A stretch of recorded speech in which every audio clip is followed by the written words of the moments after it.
નમો હરિયંતાણમ, નમો સિદ્ધાણમ, નમો આયર્યાણમ, નમો વજ્જાયાણમ, નમો લોહે સૌવસાવુણમ, એસો પંચ નમુકારો સૌવ પાવપણાસણો, મંગલાહાણમ ચ સૌવે સિંબળમમ વૈ મંગલમ.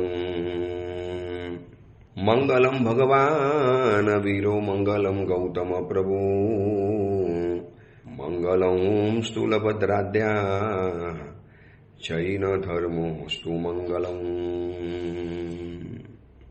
પ્રવચનનો વિષય છે એક અનોખી યાત્રા, સ્વથી સર્વ તરફની અને જીવથી શિવ તરફની.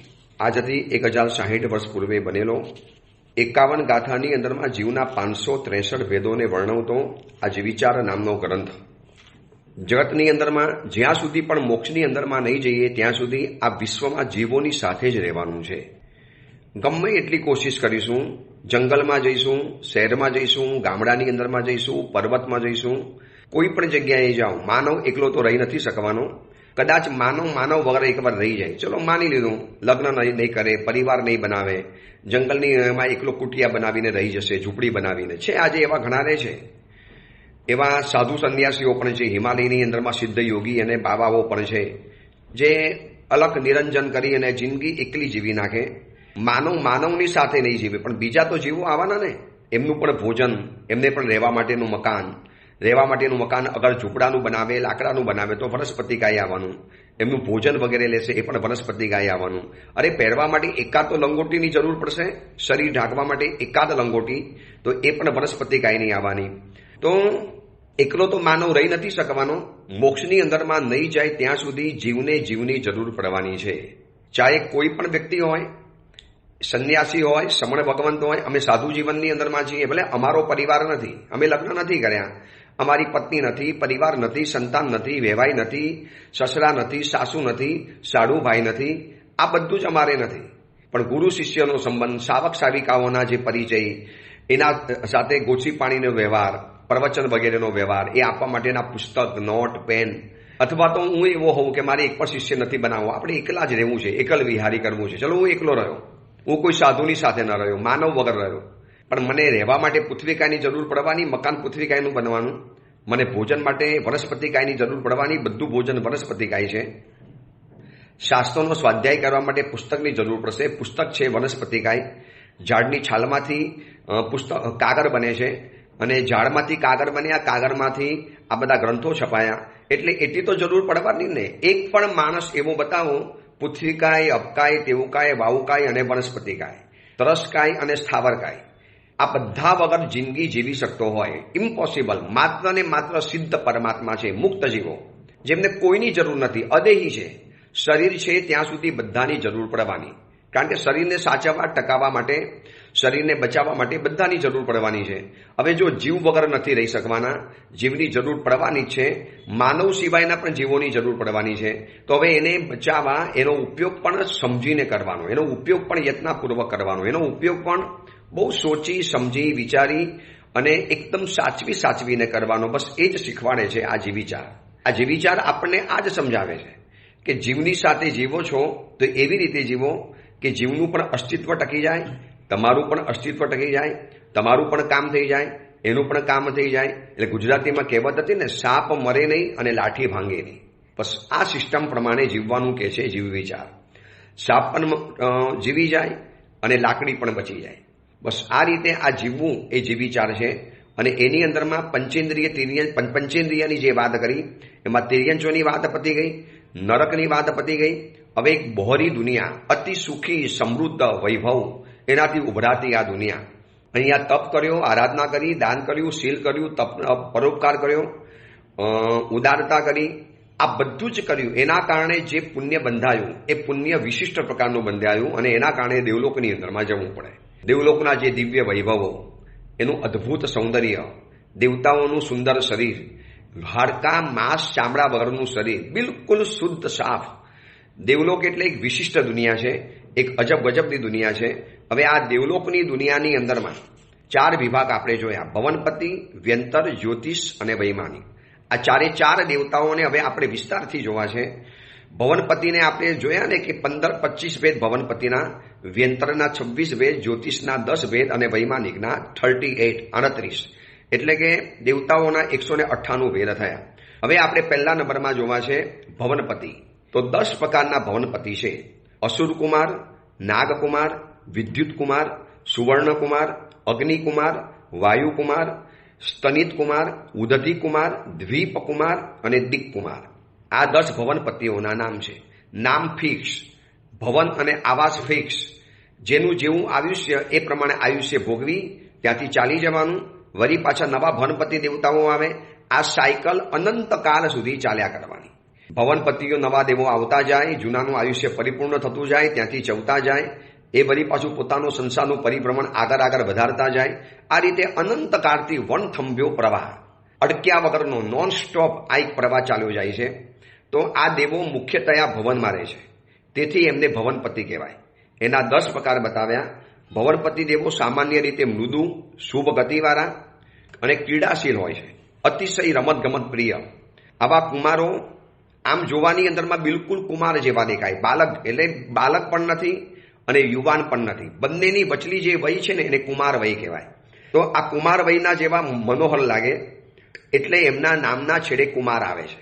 આ સંસારનું નહીં સમજવાનું કે તમારી દીકરી સાથે જે છોકરાએ લગ્ન કર્યા એટલે તમે એને કુમાર કયા કરો.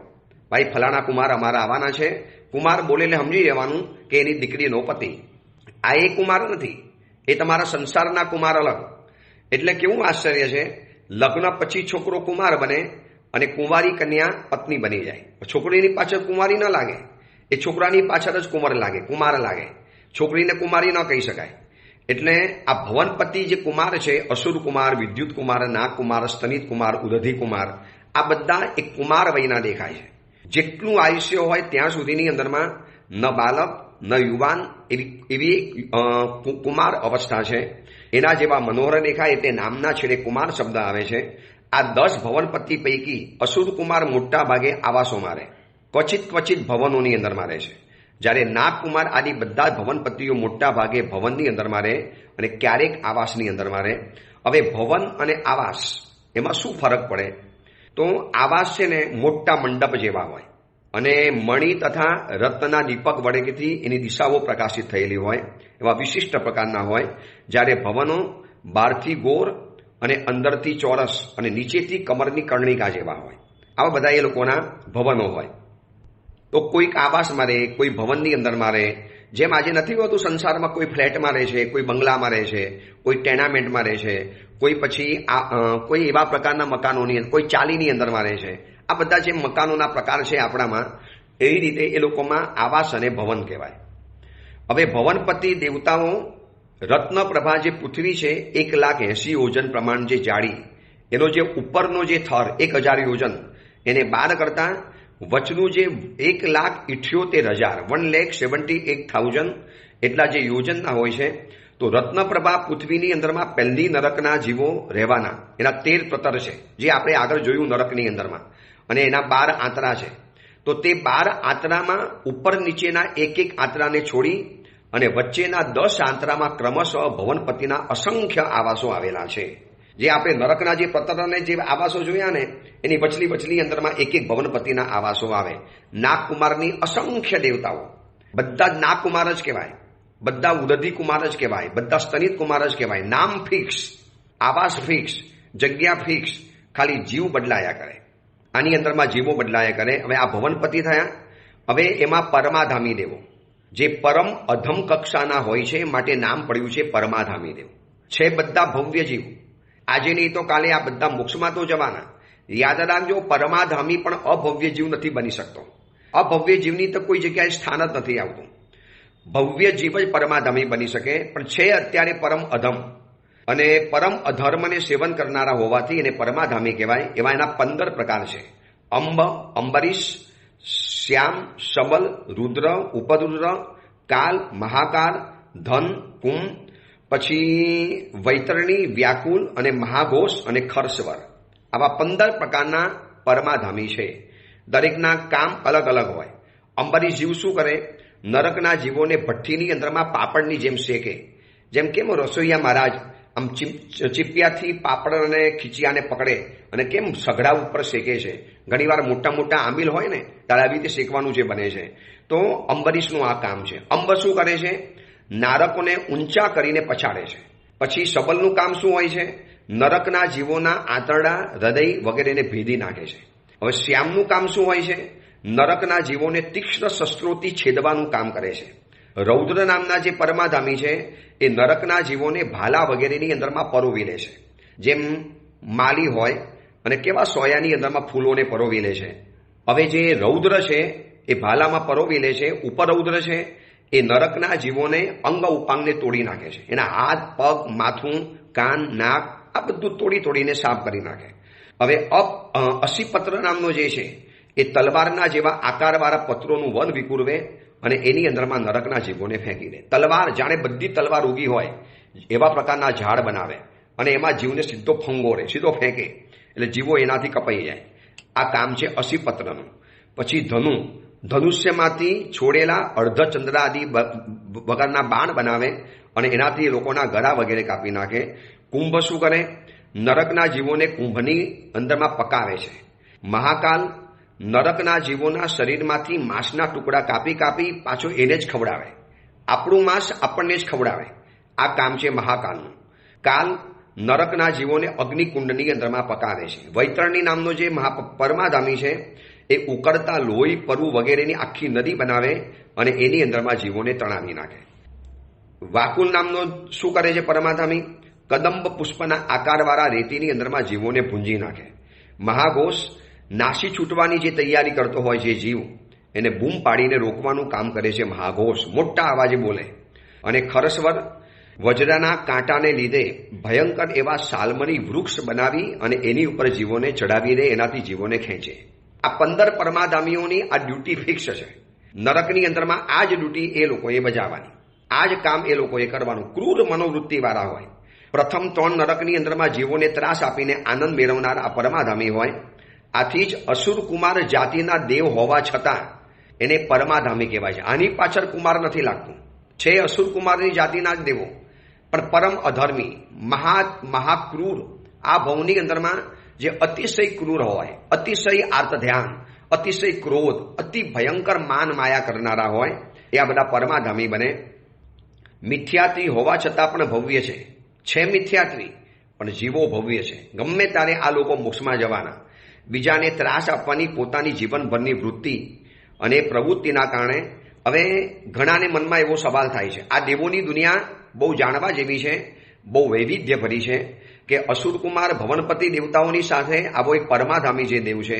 તો ઘણાને એમ થાય કે ગુરુદેવ, પરમાધામી જીવો નરકની અંદરમાં જીવોને આટલો બધો ત્રાસ આપે છે, શું આ પરમાધામીને કોઈ કર્મનો બંધ નહીં થતો હોય? એ લોકોનું કર્મ ક્યારે છૂટવાનું? હવે જો એ ડ્યુટી તરીકે કરતો હોય ને તો વાત અલગ છે. આજે જેમ જેલની અંદરમાં એક જેલર છે, હવે એને ચોર, એવા કેટલાય ચોરો હોય છે, એટલા રીઢા ગુનેગાર, એવા પથ્થર જેવા ગુનેગાર હોય જેને મારીને વાત પોકાવી પડે, એવા ફટકારે, એવા મારે, પરમાધામીને યાદ કરાવી દે. હવે એ કરતી વખતે જો લેસ્યા ક્રૂર બની, અને લગભગ બની જાય ને, તમે કોકને મારો તો લેસ્યા તો ક્રૂર બની જવાની. તો આવી ભયંકર ક્રૂર લેસ્યાવાળા જીવો હોય. હવે એ લોકોનું શું થવાનું? આ ભવની અંદરમાં જે જેલરો છે, એટલે મોટા ભાગે જૈનોએ આવી ડ્યુટી ક્યારે પણ નહીં ભજવવાની, એને જેલર ન બનાય. અને હજી આગળ કહું ને તો જૈનોએ આવા પોલીસ અફસર કે પોલીસ કમિશનર આવું બધું નહીં બનવાનું, કારણ કે એમાં ક્રૂરતા તમારે લાવવી જ પડે. રીઢા ગુનેગારો હોય અને લગભગ પોલીસને ગુનેગારોની સાથે જ પલ્લો પડ્યો હોય. इन लोगों का पूरा दिन, पूरा महीनाओं का महीना આવા ગુનેગારોની દુનિયાની અંદરમાં જઈને રહેવું પડે. હવે ડ્યુટી છે બજાવવી તો પડે. ચોરની તમે પૂજા તો નથી કરી શકતા, ચોરને તમારે સાલમ પાક જ આપવો પડે તો જે માણસો સુધરે. હવે મારતી વખતે જે બેરહમીથી મારવાનું, એને જે 3rd ડિગ્રી જે ત્રાસ ગુજારાય એ ક્યારેક જોવામાં આવે ને. ક્યારેક બિહારની અંદરમાં ત્યાંથી પસાર થઈએ, વર્ષો પહેલા ભદ્રાવતીમાં હતા, અને ભદ્રાવતી શિમોગાની બાજુમાં આવેલું ભદ્રાવતી, ત્યાં ગુરુદેવ ભુવન ભાનુ સુરેશ્વરજી મહારાજાના હાથે પ્રતિષ્ઠા મહોત્સવ હતો. તો શિમોગા ભદ્રાવતી ટુમકુરની આ બાજુ આવ્યું. એ ભદ્રાવતીમાં પ્રતિષ્ઠા મહોત્સવ વખતે ઉપાશ્રય અને જેલ, એટલે કે પોલીસની કચેરી, એક નાનકડી જેલ જેવું પણ હતું, એનું એક જ દિવાલ, એમાં રાતના સમયમાં પોલીસો જે આને ફટકારે ને આ રીઢા ગુનેગારોને, અને જે રીતે રડે, ચીચિયારી પાડે, બૂમબડાડા પાડે, સાંભળી ન શકાય. ટેબલ મૂકીને અમે લોકો નાના સાધુઓ હતા, બાલ મુનિ હતા, ટેબલ મૂકીને ઉપર ચડીને જોઈએ, ઓલાને નગ્ન કરીને જે બેરમીથી જે મારે, એ વખતે પોલીસના ચહેરાના જે હાવભાવ, જે ક્રૂરતા, પેલી જૈનોએ આવી નોકરી તો ક્યારે પણ ન કરાય. આ ક્રૂર અધ્યાવસાયોમાં જો આયુષ્યનો બંધ પડી ગયો તો કદાચ પરમાધામીના ભવમાં જવાનું, અને એ પરમાધામી જેને ત્રાસ આપે છે, પછી પરમાધામીને કેવો ત્રાસ પડે છે. મોટા ભાગે પરમાધામીઓ મરી અને અંડગોલિક જલચર મનુષ્ય રૂપે બને છે. આ ધ્યાનથી સાંભળજો. જલચર અંડગોલિક મનુષ્ય રૂપે ઉત્પન્ન થાય છે. મનુષ્યનો આકાર પણ પાણીમાં રહેનારા પંચેન્દ્રિય મનુષ્ય. હવે જે અંડગોલિકના જીવોની પાસે એવા પ્રકારની ગોરી હોય, એના શરીરની અંદરમાં એવી એક ગોરી હોય. આ ગોરીની એવી તાકાત છે કે પાણીમાં પકડીને જઈએ ને તો પાણી આપણે રસ્તો કરી આપે. એક પણ જલચર જીવ, ચાહે વ્હેલ જેવી માછલી હોય, આપણને ટચ સુદ્ધા પણ ન કરી શકે એવી આ અંડગોલિકના ગોરીની તાકાત હોય છે. હવે એ ગોરીને મેળવવા માટે રત્નદ્વીપની અંદરમાં કેટલાક માણસો પહોંચે, આને પકડે, પણ એની જે તાકાત હોય છે ને, આ જલચર અંડગોલિક મનુષ્યની એકી સાથે હજારો જીવોનો ખાત્મો બોલાવી શકે એવો તાકાતવાના માણસ નરકમાંથી ભયંકર વેદનામાં મૃત્યુ પામે અને મરીને, એટલે જીવોને નરકમાં ત્રાસ આપ્યો, ત્યાંથી મરીને વળી પાછો અંડગોલિક મનુષ્ય બને, અને ત્યાંથી વળી પાછો એ જ અંડગોલિક મનુષ્ય નરકની અંદરમાં હવે નારકી તરીકે ઉત્પન્ન થાય. વિચારજો, જે પરમાધામી નરકના જીવોને ત્રાસ આપતો હતો એ મરીને અંડગોલિક મનુષ્ય બન્યો, ત્યાંથી મરીને સીધો નરકની અંદરમાં નરકી તરીકે ઉત્પન્ન થયો. એટલે જે નરકમાં પરમાધામી હતો એ જ નરકમાં હવે એ નરક બન્યો છે, અને એના હાથે એને આ ત્રાસ સહન કરવાનો. કેવી ચેનલ ચાલે છે. હવે જે જૂનો પરમાધામી હશે એ આને ફટકારશે, આને મારશે. જે નવો આવેલો છે એ વળી પાછો અંડગોલિક બનવાનો, એ અંડગોલિક જલચર મનુષ્ય બનવાનો, વળી પાછો એ નરકની અંદરમાં જવાનો, અને વળી પાછો એ નારકી જીવ બની અને જેટલી પીડા એને કોકને આપી છે ને બધી એને સહન કરવાની.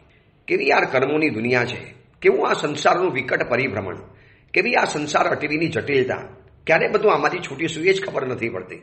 આવા આપણે કેટલાય ભવો કરીને આવ્યા, કેટલાય ભવો આવા ત્રાસ વેઠીને આવ્યા છીએ, પણ હજી આંખ નથી ખુલતી, હજી વૈરાગ્ય નથી થતો, હજી હૃદયની અંદર એક સ્પંદન નથી થતું. યાર, આ સંસાર ભગાવીને નીકળી પડું.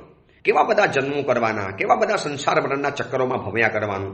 ક્યાં સુધી શબ્દ જે આવે ને એ હૃદયની વેદના પોકારે. પ્રભુ, ક્યારેક તો છોડાવો આ ત્રાસમાંથી.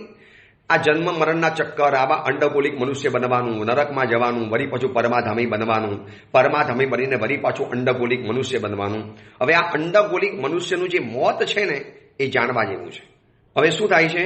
અંડગોલિક જલચર મનુષ્ય ભરત ક્ષેત્રની સિંધુ જે નદી છે એના લવણ સમુદ્રને જ્યાં એનો મળવાનો ભાગ આવે છે, ભરત ક્ષેત્રની સિંધુ નદી લવણ સમુદ્રને જ્યાં મળે છે ત્યાં 55 યોજનની દૂર વેદિકાના અંતે, જે આખી જે વેદિકા છે, જગતી છે, એ વેદિકાના અંતની અંદરમાં 12.5 યોજનનું એક ભયંકર સ્થાન છે. સમજો, એક જંગલ જેવું સ્થાન છે. એની ઊંડાઈ 3-3.25 યોજનની છે. એની અંદરમાં 47 અંધકુવા છે, આંધળિયા કુવા. એની અંદરમાં પ્રથમ સંગયનને ધારણ કરનારા સંખ્યાત વર્ષના આયુષ્યવાળા અંડગોલિક મનુષ્યો ઉત્પન્ન થાય છે. સંખ્યાત વર્ષનું આયુષ્ય છે. પ્રથમ સંગયન, એવી શરીરમાં તાકાત. તમે સમજો, પ્રથમ સંગયન એટલે વજ્ર વૃષભ નારા સંગયન. એટલું ભયંકર શરીર, એટલું કદાપર શરીર, એવું તાકાતવાળું શરીર, ધારે તો સમગ્ર વિશ્વનો ખાત્મો બોલાવી શકે એકલા હાથે. હવે આટલી ભયંકર તાકાતવાળો અંડગોલિક જલચર મનુષ્ય છે, એ અંધારિયા કુવાની અંદરમાં ઉત્પન્ન થાય. હવે અશુભ વર્ણવાળો, ભયાનક દ્રષ્ટિવાળા, લગભગ 12-12.5 ફૂટની કાયાવાળો, 12.5 હાથનો એક ઊંચો મનુષ્ય, ક્રૂર મહાપરાક્રમી અને મધ્ય માસનો અત્યંત લોલુપી અને સ્ત્રીઓનો શોખીન.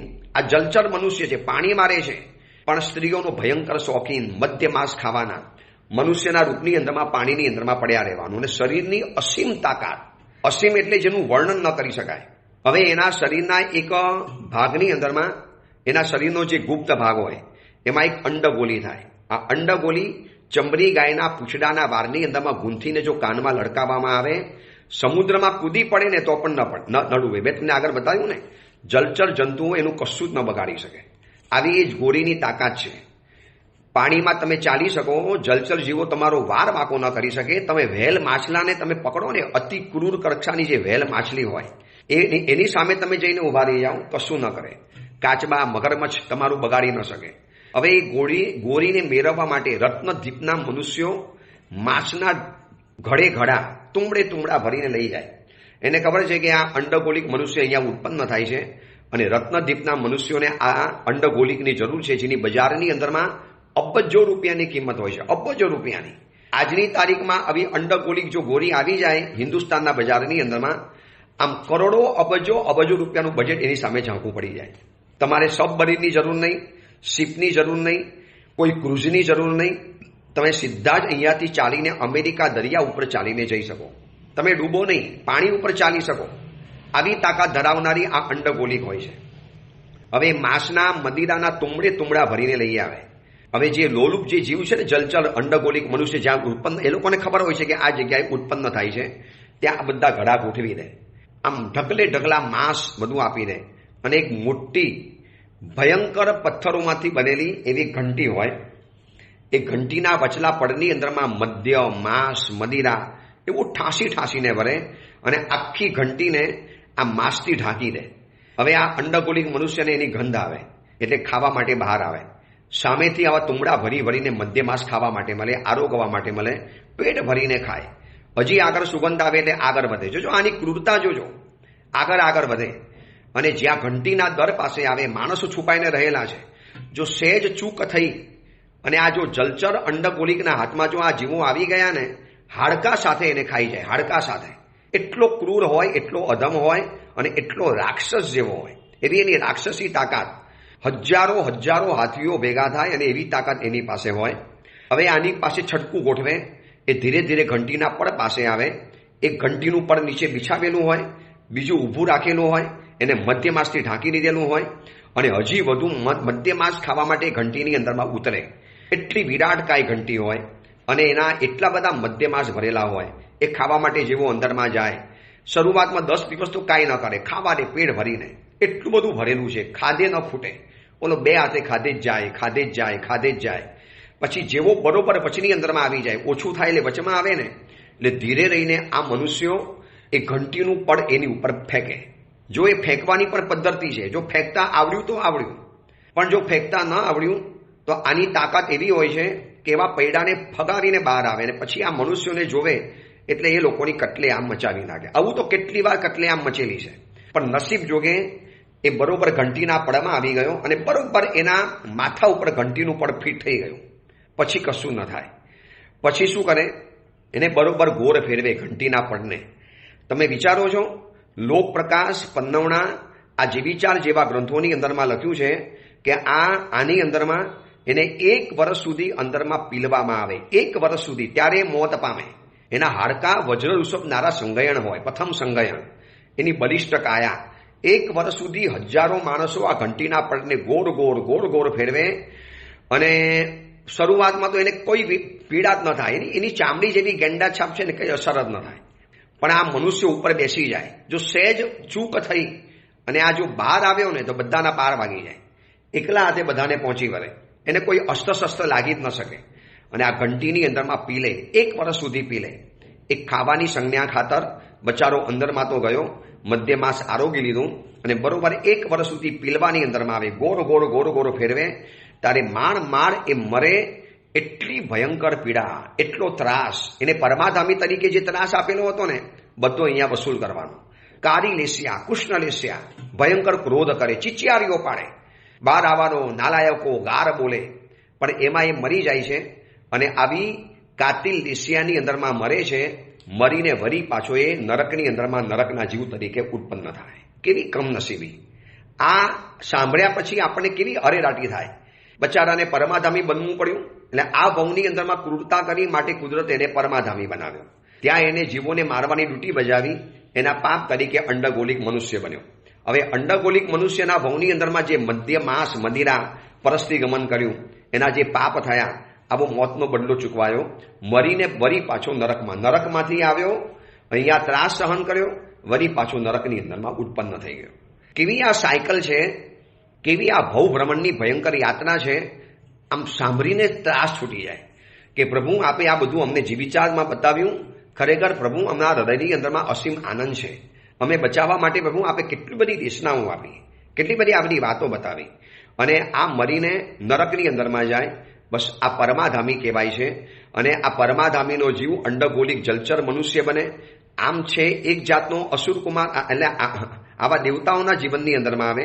પણ પરમાધામીને મરીને આવું બનવાનું, અને પરમાધામી તરીકે વરી પાછો કોઈ વાર જન્મે, વરી પાછો નરકના જીવોને ત્રાસ આપે, વરી પાછો અંડગોલિક મનુષ્ય બને, વરી પાછો અંડગોલિક નરકની અંદરમાં જાય, ત્યાંથી વરી પાછો અંડગોલિક બની પણ શકે. બને એવું કહેવાતું નથી, પણ આ સાયકલ તો ચાલ્યા જ કરવાની.